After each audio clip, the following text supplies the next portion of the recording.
This is my family, and this is our story. Hi, I'm Dustin Loftus. I'm Kim Loftus. We're the parents of Caitlin and Cameron Loftus. And our children have oglodontia. What is oglodontia? Oglodontia is the absence of 6 or more permanent teeth. And it's hereditary, and they get that from my side of the family. I'm missing about 17 teeth. The average person has 32 teeth, permanent teeth. Caitlin has 12 permanent teeth, and Cameron has 14 permanent teeth. In other words, my brother and I were born with a genetic condition that caused over half of our teeth to never grow in. When did you realize you had oglodontia, and what was your treatment?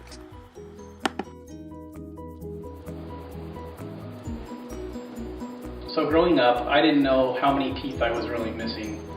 I had braces when I was in junior high school, and then it wasn't until I got into my, I guess I was around 18 when I lost my baby teeth in the front, and then I ended up with a partial.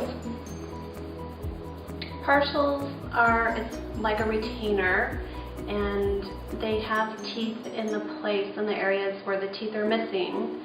So once you put them in, you'll have a full set of teeth. When did you realize Caitlin had oglodontia?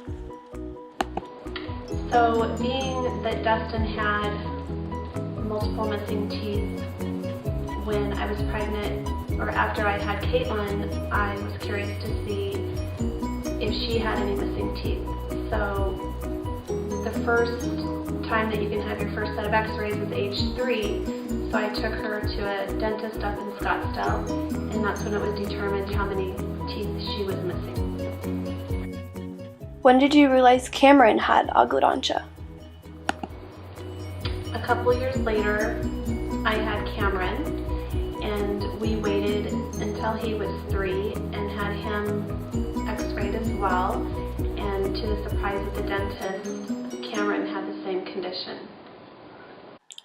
What happened next? So now that we knew that both kids were going to have the same condition I had, we wanted to start doing some research and talking to some other doctors and dentists to come up with a better treatment plan than what I had. So for the next couple of years, my brother and I went on with our everyday lives until we were ready for orthodontic treatment.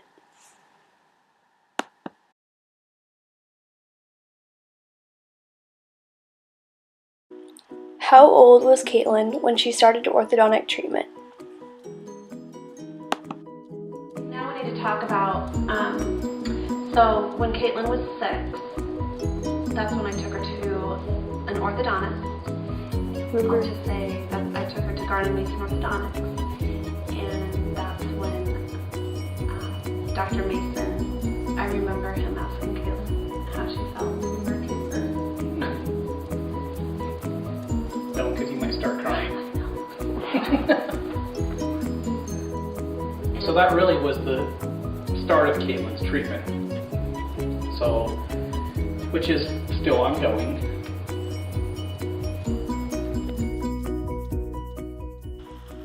I had to go through 2 phases of braces in order to position my teeth and roots correctly for implants, which took about 6 years.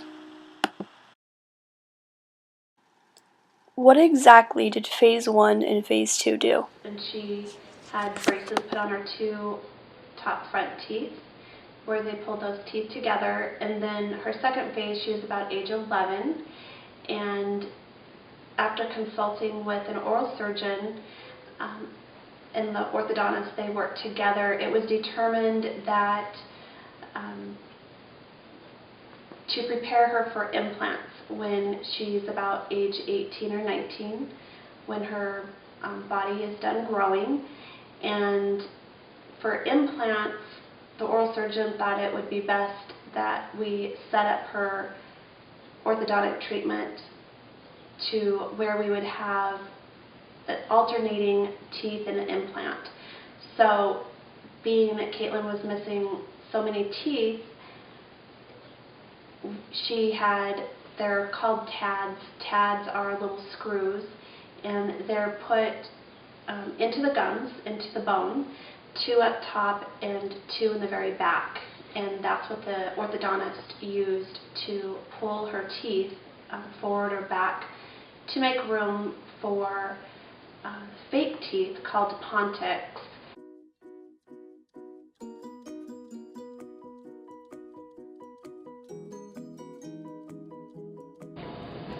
So missing teeth in general, up to 30% of the population actually are born with either missing or extra teeth. Like I explained before, oligodontia is missing 5 or more teeth, and that happens between 3 and 6% of the population. And there's more severe cases where someone can be missing up to 10 or 12 teeth, and those are very extremely rare. But the most common missing teeth are wisdom teeth, premolars, and lateral incisors.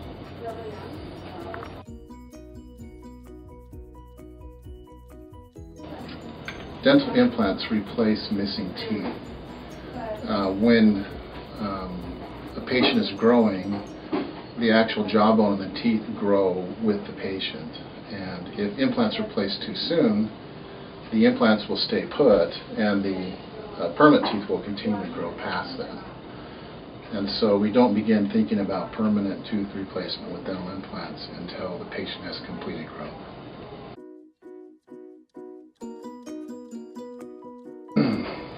Well, there's dental specialists and then even medical specialists in some cases. A geneticist or the medical side will treat and test for syndromes because oligodontia is also associated with some medical conditions.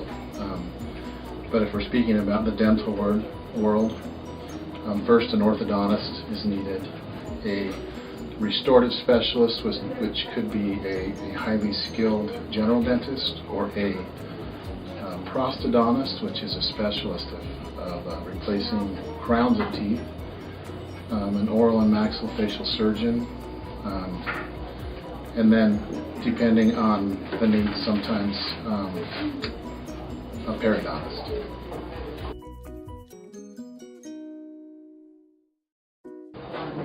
So Caitlin has followed the steps that we've explained previously. She had orthodontics several years ago to put her permanent teeth in the proper locations. Since that time, she's had a set of temporaries to replace her missing teeth so that she can smile and eat and speak well. And now that she's completed her growth, we can begin to think about doing bone grafting to regrow the jaws, as well as placing dental implants and teeth crowns. Okay, so we're going to take a look here at Caitlin's 3-dimensional scan. First, we can look at her skeleton, and in these areas where there's missing teeth, you can see here that the jawbone is very, very thin. So in Caitlin's case, she's missing this tooth here, 2 teeth here, so that's 3, 4. So same thing on this side, 8. And then another tooth here, 9, 10, and actually premolars, 11, 12. And then her permanent molars on the back too. So she's actually missing 16 teeth, the missing bone. So we can simulate placing the implants. So we can put some implants in. For example, this is the implant that they would place up in this area.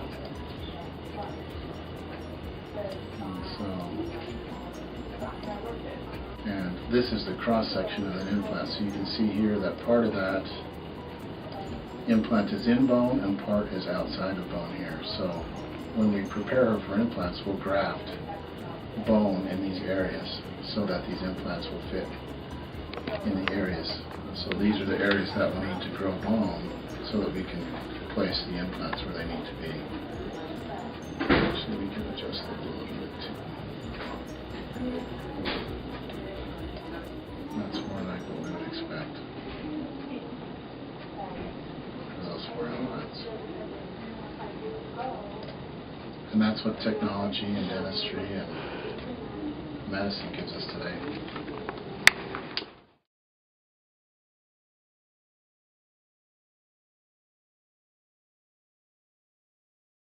I don't know, long nose. Just tell me your mouth, it's okay. I don't know if it's 1 tooth or 2 teeth.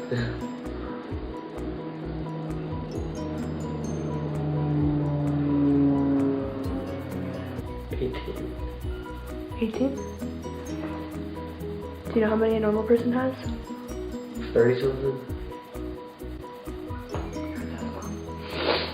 Scott's scared. I feel like she does. I honestly might not. My name is Cameron Loftus. I'm 15 years old and I have oglodontia. Just got his braces on. He did not do a first phase, so he's only doing 1 orthodontic treatment phase. And Cameron's case, he's not missing as many teeth as Caitlin. He won't be in braces quite as long. But just like Caitlin, he too will need to have cosmetic dental work done as well as implants. And for boys, they estimate boys they're older, they're about 24, 25 when their bodies are done growing. So we'll have a little bit more time before he's ready. How much do implants cost? And one of the frustrating things that we've run into is financially it's going to be about probably $50,000 to $60,000 for Caitlin's implants, and unfortunately insurance will not pay for that.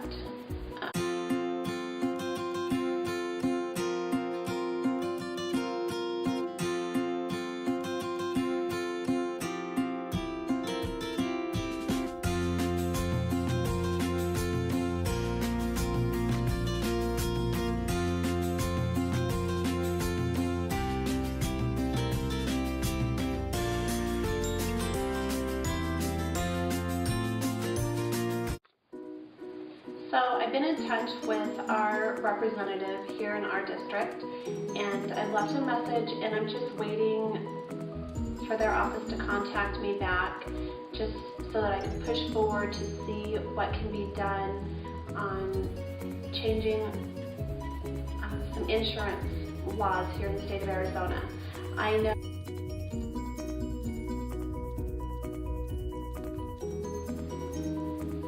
So we're just trying to plead our case. We want our voices to be heard, to know that there are other kids that are born with missing teeth, and it should be covered under their medical insurance, not under dental, but as a medical condition, especially with the severe oglodontia that Caitlin has. So until then, we'll keep following up with phone calls and doing whatever we need to do to move forward. A smile. It's your most important feature, whether used at a job interview, to greet a friend, or to express laughter. However, everyone should have the opportunity and the ability to feel confident about their own smile. Hopefully, this will be reality for those like myself and my family who were not born with a natural smile, but can have it fixed cost-free in the near future, as my family and I work together to get a law passed in the state of Arizona to cover implants in certain medical cases.